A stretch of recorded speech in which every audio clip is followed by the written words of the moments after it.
2 মে'ত প্ৰথম পৰ্যায়ৰ নিৰ্বাচন আৰু পঞ্চায়তৰ যি প্ৰথম পৰ্যায়ৰ নিৰ্বাচন তাৰ বাবে প্ৰতিটো ৰাজনৈতিক দলেই সাজু হৈছে প্ৰতিগৰাকী প্ৰাৰ্থী এতিয়া সাজু হৈছে আৰু এই মুহূৰ্তত মই উপস্থিত আছোঁ সোণাৰীত আৰু সোণাৰী বিধানসভা সমষ্টিৰ বিধায়ক ধৰ্মেশ্বৰ কোঁৱৰ মোৰ সৈতে এই মুহূৰ্তত আছে আৰু আমি যদি চাওঁ তেনেহ'লে বিজেপিৰ যি 40জনীয়া ষ্টাৰ কেম্পেইনাৰৰ যিখন তালিকা তেওঁলোকে প্ৰকাশ কৰিছিল সেই তালিকাখন অনুযায়ী প্ৰতিগৰাকী নেতাই লাহে লাহে তেওঁলোকৰ যি নিৰ্বাচনী প্ৰচাৰ আছে সেইখিনি আৰম্ভ কৰিবলৈ লৈছে মুখ্যমন্ত্ৰী ডক্টৰ হিমন্ত বিশ্ব শৰ্মাই সোমবাৰৰ পৰাই তেওঁ নিৰ্বাচনী প্ৰচাৰ আৰম্ভ কৰিব তেওঁ প্ৰথম ধেমাজিলৈ যাব আৰু তাৰপিছতেই সোণাৰী সমষ্টিটো তেওঁ নিৰ্বাচনী প্ৰচাৰ চলাব ইয়াৰ সমান্তৰালভাৱে মই ক'ব বিচাৰিম যে বিজেপিয়ে দুখনকৈ হেলিকপ্টাৰ এই পঞ্চায়ত নিৰ্বাচনত উৰুৱাব সেয়া কাইলৈৰ পৰা সেই হেলিকপ্টাৰ উৰাৰ কামো আৰম্ভ হ'ব ধৰ্মেশ্বৰ কোঁৱৰ ডাঙৰীয়া আপোনাৰ যিটো সমষ্টি সেই সমষ্টিটোত 4টা জিলা পৰিষদ 19টাকৈ আঞ্চলিক পঞ্চায়ত আছে গতিকে কেনেধৰণে চলিছে নিৰ্বাচনী প্ৰচাৰ মুখ্যমন্ত্ৰীও আহিব হয় আমাৰ চৰাইদেউ জিলাত দুটাই সমষ্টি এটা হৈছে সোণাৰী আনটো হৈছে মামৰা গতিকে মোৰ সোণাৰী সমষ্টি মই বিধায়ক হিচাপে আমাৰ সোণাৰী সমষ্টি বৰ্তমান আমাৰ যি পঞ্চায়ত নিৰ্বাচনৰ যি প্ৰচাৰ এই প্ৰচাৰ আমি পূৰ্ণোদ্যমে আমি চলাই আছোঁ প্ৰত্যেকগৰাকী কেণ্ডিডেটে নিজৰ নিজৰ জিলা পৰিষদত আৰু নিজৰ নিজৰ পঞ্চায়তত এপি মেম্বাৰগৰাকী নিজৰ পঞ্চায়তত আৰু ৱাৰ্ড মেম্বাৰসকলে নিজৰ নিজৰ ৱাৰ্ডত তেওঁলোকৰ নিৰ্বাচনী প্ৰচাৰ চলাই আছে গতিকে জনসাধাৰণৰ যিখিনি অকুণ্ঠ সমৰ্থন আমি স্বতঃস্ফূৰ্তভাৱে পাইছোঁ গতিকে আমি গোটেইকেইটা 4টা জিলা পৰিষদ আৰু 19টা আমাৰ এপি আঞ্চলিক পঞ্চায়ত আছে এটাইকেইটাই আমাৰ দখললৈ আনিবলৈ আমি সক্ষম হ'ম বুলি ভাবিছোঁ মুখ্যমন্ত্ৰীগৰাকী আহিব ষ্টাৰ কেম্পেইনাৰ হিচাপে কেন্দ্ৰীয় মন্ত্ৰী সৰ্বানন্দ সোণোৱাল আহিব ৰাজ্যিক বিজেপিৰ সভাপতি চাগে দিলীপ শইকীয়াও আপোনালোকৰ ইয়ালৈ আহিব আৰু কোনোবা অহাৰ কথা আছে নেকি হয় অহা 22 তাৰিখৰ দিনা আমাৰ মাননীয় মুখ্যমন্ত্ৰী মহোদয় আমাৰ 2খন জিলা অবিভক্ত শিৱসাগৰ জিলা অৰ্থাৎ শিৱসাগৰ আৰু চৰাইদেউ জিলাৰ ভিতৰত এখন নিৰ্বাচনী সভাত অংশগ্ৰহণ কৰিব সেইখন আমাৰ মামৰা সমষ্টি অন্তৰ্গত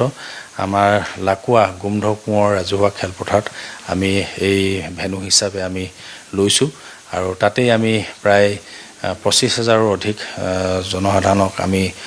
গোট খোৱাৰ আমি এটা পৰিকল্পনা লৈছোঁ গতিকে আমি সকলোৱে এটাইকেইটা সমষ্টি বৰ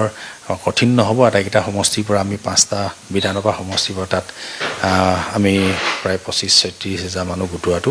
গতিকে সেইখন সভাত আমাৰ মাননীয় মুখ্যমন্ত্ৰী মহোদয় অংশগ্ৰহণ কৰাৰ পাছত তেওঁ আমাৰ দ্বিতীয়টো অৰ্থাৎ প্ৰথম তেওঁ ল'ব মাজুলীত লখিমপুৰত তাৰপিছত আমাৰ শিৱসাগৰ আৰু চৰাইদেউ এটা ভেনুত তেওঁ অংশ ল'ব কেন্দ্ৰীয় মন্ত্ৰী সৰ্বানন্দ সোণোৱালৰ কেতিয়া কেন্দ্ৰীয় মন্ত্ৰী সৰ্বানন্দ সোণোৱাল ডাঙৰীয়াৰ অহা 24 তাৰিখৰ দিনাখন আমাৰ সোণাৰী সমষ্টিত এখন আমাৰ নিৰ্বাচনী সভাত অংশগ্ৰহণ কৰিব সেই নিৰ্বাচনী সভাখন আমি সোণাৰী সমষ্টি হালকাঠনি আমাৰ বাগানৰ ৰাজহুৱা পথাৰত খেলপথাৰত আমি এই সভাখন আমি অনুষ্ঠিত কৰিব বিচাৰিছোঁ দিলীপ শইকীয়া ডাঙৰীয়াও আহিব আৰু কোনোবা অহাৰ কথা আছে নেকি হয় আমাৰ মাননীয় আমাৰ সভাপতি ৰাজ্যিক সভাপতি সন্মানীয় দিলীপ শইকীয়া ডাঙৰীয়া আমাৰ চৰাইদেউ জিলালৈ এটা ভেনুত তেওঁ নিৰ্বাচনী সভাত অংশগ্ৰহণ কৰিব এই ভেনুটো আমাৰ যি চফৰাই হাইস্কুলৰ খেলপথাৰত অংশগ্ৰহণ কৰিব গতিকে আমি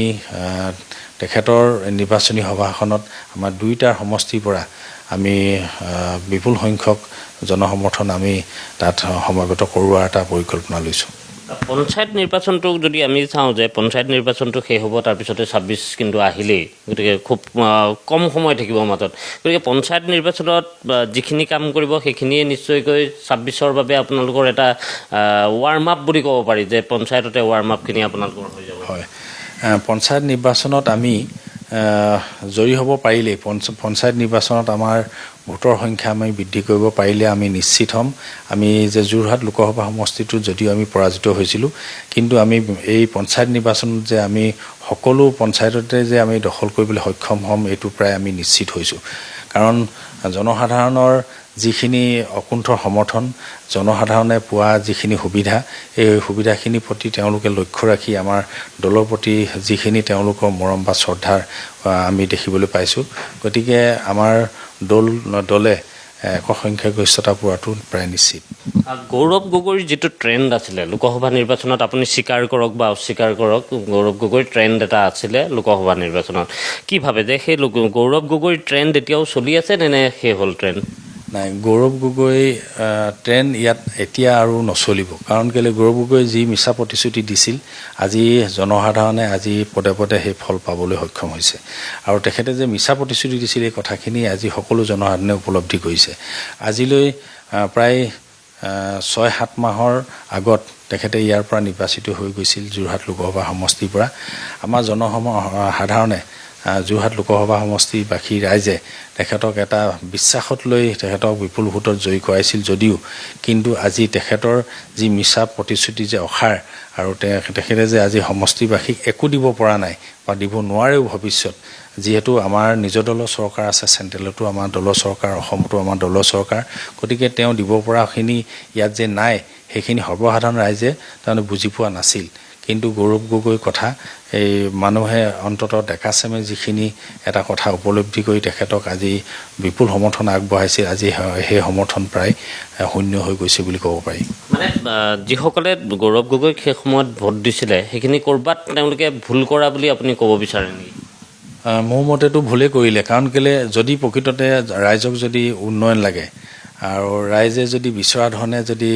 সুবিধাখিনি পাব লাগে তেতিয়াতো যিহেতু অসমত আমাৰ চৰকাৰখন আছেই ভাৰতীয় জনতা পাৰ্টি দলৰ মিত্ৰ দলৰ চৰকাৰখন আছে চেণ্ট্ৰেলতো যে চৰকাৰ যে হ'ব এই প্ৰায় 90% মানুহৰ বিশ্বাসত আছিল বা মানুহৰ মনত আছিল আৰু সেয়েহে চেণ্ট্ৰেলত চৰকাৰখন গঠনো হ'ল কিন্তু আৰু পৰৱৰ্তী যে প্ৰধানমন্ত্ৰী হিচাপে নৰেন্দ্ৰ মোদী ডাঙৰীয়াই যে শপত ল'ব এইটো ৰাজহুৱাকৈ আমাৰ দলীয় ফালৰ পৰা চেণ্ট্ৰেল কমিটিয়ে এইটো ঘোষণাও কৰি দিছিল তাৰ ফলশ্ৰুতি ৰাইজে কি বুলি আমাৰ যোৰহাটবাসী ৰাইজে আজি এই বিৰোধীক ভোট দিলে সেইটোহে লক্ষণীয় বিষয় হ'ল গতিকে যিয়ে হ'লেও আজি যিখিনিক বিশ্বাসত লৈ পিনে আমাৰ ৰাইজে গৌৰৱ গগৈক ভোট দিছিল কিন্তু আজি সেই বিশ্বাসহীনতা হৈ পৰিল এই কথাখিনি আজি প্ৰত্যেকজন জনসাধাৰণে উপলব্ধি কৰিছে ধন্যবাদ জনাইছোঁ এয়া ধৰ্মেশ্বৰ কোঁৱৰ আৰু সোণাৰীৰ বিধায়কগৰাকীয়ে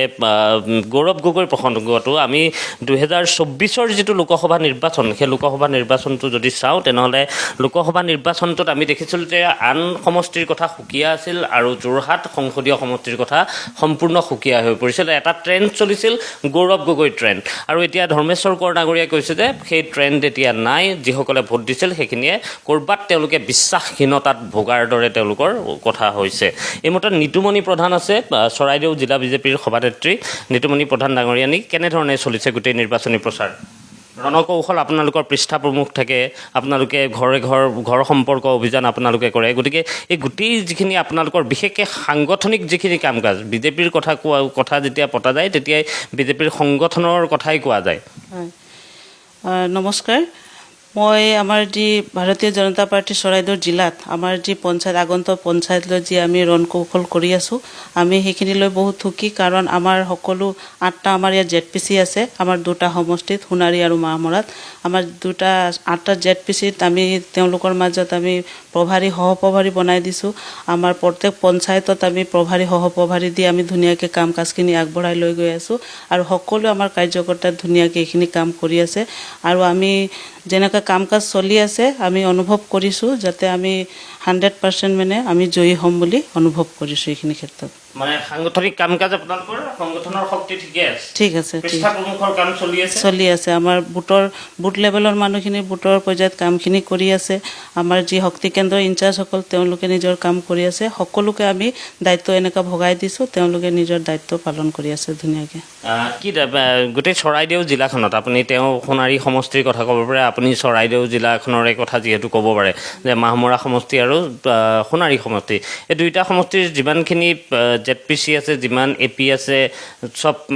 আপোনালোকৰ কেনেকুৱা ধৰণৰ হ'বগৈ ফলাফল যদি সোধা যায় আমাৰ যি চাইছোঁ আমাৰ সোণাৰী সমষ্টি আৰু মামৰা সমষ্টিত আমাৰ যি ZPC দিছোঁ আমি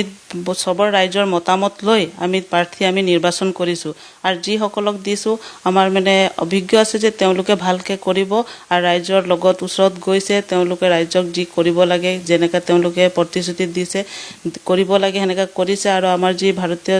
চৰকাৰ আমাৰ ভাৰতীয় জনতা পাৰ্টীৰ আমাৰ BJP চৰকাৰ যি ধৰণে কাম কাজ দিছে আঁচনি দিছে তেওঁলোকে ৰাইজৰ আগত সেইখিনি আগবঢ়াইছে ৰাইজে এইখিনি পাই বহুত সুখী আৰু সকলোৱে কৈছে যে আমি এইবাৰী ভাৰতীয় জনতা পাৰ্টীক আমি ভোট দিম সেয়া নিশ্চয় যিখিনি দাবী কৰিছে সেইখিনি হয়নে নহয় সেয়া অৱশ্যেই পঞ্চায়ত নিৰ্বাচন হৈ যোৱাৰ পিছত তাৰ ফলাফল যেতিয়া ঘোষণা হ'ব তাতে সেই কথা স্পষ্ট হ'ব আৰু ধৰ্মেশ্বৰ কোঁৱৰ ডাঙৰীয়াই যিখিনি কথা কৈছে যে সেই গৌৰৱ গগৈৰ ট্ৰেণ্ড নাই সেই কথাৰো কিন্তু পৰীক্ষা হয়তো এই পঞ্চায়ত নিৰ্বাচনৰ যি ফলাফল থাকিব তাতেই ওলাই পৰিব